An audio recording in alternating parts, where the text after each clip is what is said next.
그러면 이제 그거 말고 또 좀 주도주로 떠오를 수 있는 섹터들로 자동차주를 얘기를 많이 하는데요. 네. 저도 방송에서 그 얘기했어요. 이건 분명히 태조 이방원은 가는데 양상을 달리한다. 그러니까 예를 들면 자동차 들어가면 태자 이방원 될 수 있다 이런 얘기 했는데 자동차주는 어떻게 보세요, 하반기?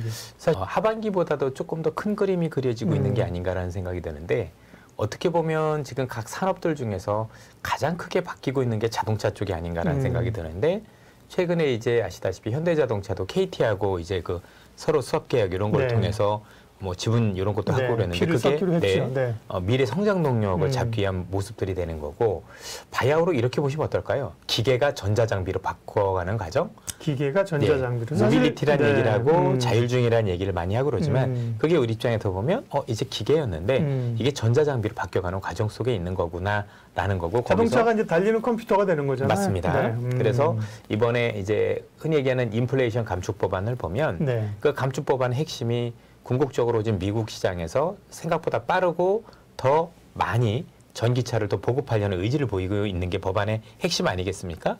내년부터 만약에 그런 보조금이 뭐 받으려면 공장을 빨리 와서 지어라 이런 법안이잖아요. 거기다가 캘리포니아주 같은 경우 2035년부터 앞으로 판매되는 모든 자동차는 휘발유 경유 안 되고 전기차만 팔 수 있도록 이제 법안을 이미 발의를 했단 말이죠. 그럼 이렇게 되면 벌써 이미 미국에 나왔던 법안에 들어서 각 주별로 이미 지원 사격을 해주고 있는 상황이면 그냥 우리가 보는 세상은 이런 거죠. 생각보다 더 빠르게 전기차가 많이 보급될 거야. 생각보다 훨씬 더 많이 전기차가 보급될 거야 라고 할 텐데 거기서 우리 현대 기아차가 미국이나 글로벌 시장에서 포지션을 더 강하게 가져간다면 이미 테슬라라는 넘기 힘든 아성이 있는 거고 그 뒤를 이어서 세컨티어로서의 선두주자에 다다를 수 있다면 저는 새로운 역사를 쓸 수도 있다. 이런 생각을 기본적으로 좀 많이 가지고 있습니다. 우리가 이제 가깝게 있는 거는 좀 폄하하는 경향이 있잖아요. 현대차가 뭐 많이 그렇습니다. 우리 차지 그게 세계인들이 사겠어 이랬는데 분명히 좀 달라지고 있다는 것이고요. 그런 점에서 현대차의 미래, 현대기아차의 미래는 밝은데 단기적으로는 보조금 못 받는 문제가 그냥 발등에 불이 닥쳐서 그건 사실 팩트긴 하거든요. 그 문제를 지금은 고환율로 좀 넘어간다고 하는데 정치적인 문제이기도 하고 그 부분은 어떻게 보세요? 우선 이 IRA라고 불리는 인플레이션 감축 법안의 목적을 살펴보실 필요가 있는데 미국에서는 공식적인 표현을 이렇게 씁니다. 투자 촉진 법안이라는 표현을 공식적으로 쓰고 있어요. 자, 투자를 하는데 촉진을 한다. 더 빠르게 하겠다는 얘기죠. 그래서 미국이 봐줄 가능성은 낮은 것 같아요. 투자를 촉진하려고 한 거고 그 법안의 의미는 현대기아차도 빨리 자동차를 팔고 싶으면 공장을 더 빨리 지었으면 하는 바람을 가지고 그 법안을 만든 건데 그냥 투자 법안이었으면 다르죠.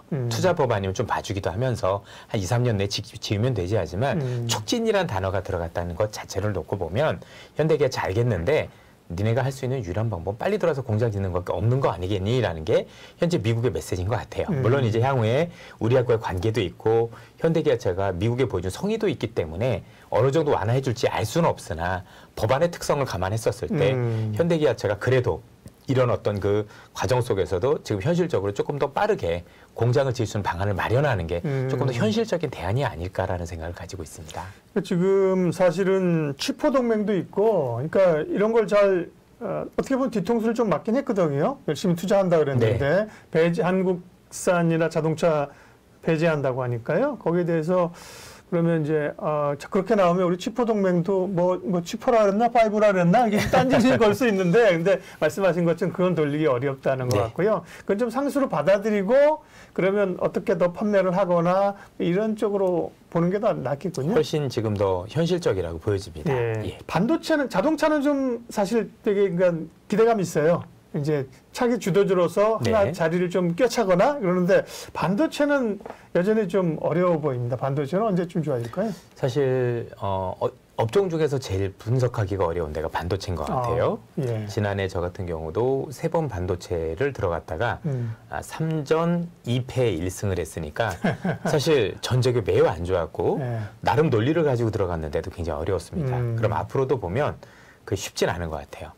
우선 많이 빠졌고 가격이 싸다라는 논리 그리고 뭐 길게 가져가면 수익을 낼 거다는 논리에 대해서 이견은 없습니다만 지금 상황에서 이제 머릿속에서 되게 복잡한 상황이 하나는 어쨌든 반도체는 기존의 주도주였었다라는 거. 그러면 향후에 시장이 다시 올라올 때는 주도주가 바뀌기 마련일 텐데 그렇죠.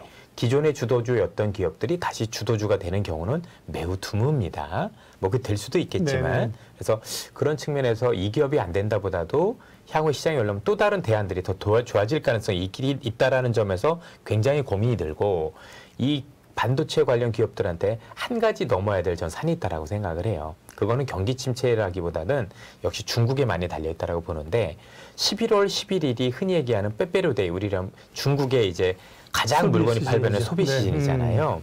요때 광군제였나? 그렇죠. 광군제라고 보통 얘기를 하죠. 쌍수이라는 표현도 많이 쓰고 이때 만약에 지금 중국이 지금처럼 그 방역과 관련해서 완전히 뭐 봉쇄를 하고 이런다라면 의외로 한 번 더 빠질 가능성이 있겠죠.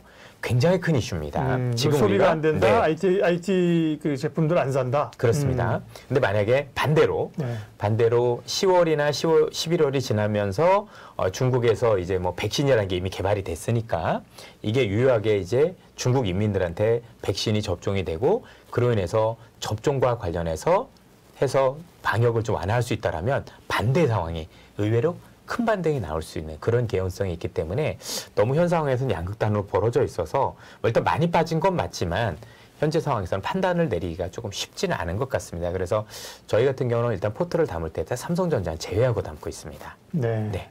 태조 이방원으로 불리는 이 섹터들은 지금 잘 가고 있는데 과연 계속 잘 갈 것인가? 결론은 시대 정신을 반영하고 있다는 말씀을 하셨고요. 태조 이방원 가운데서도 예를 들면 좀 더 강한 얘는 조금 흔들릴 때 덜 흔들릴 것 같은 섹터는 어떤 거예요? 5개 중에서는요? 제가 볼 때는 대부분 기업들이 그렇게 크게 흔들릴 거라고 생각지는 않는데 뭐 최근에 좀 일부 흔들리고 있지만 일부 기업은 100% 올랐는데 한 5% 빠졌다고 흔들린다라고 얘기하면 굉장히 좀 곤란하지 않습니까? 예.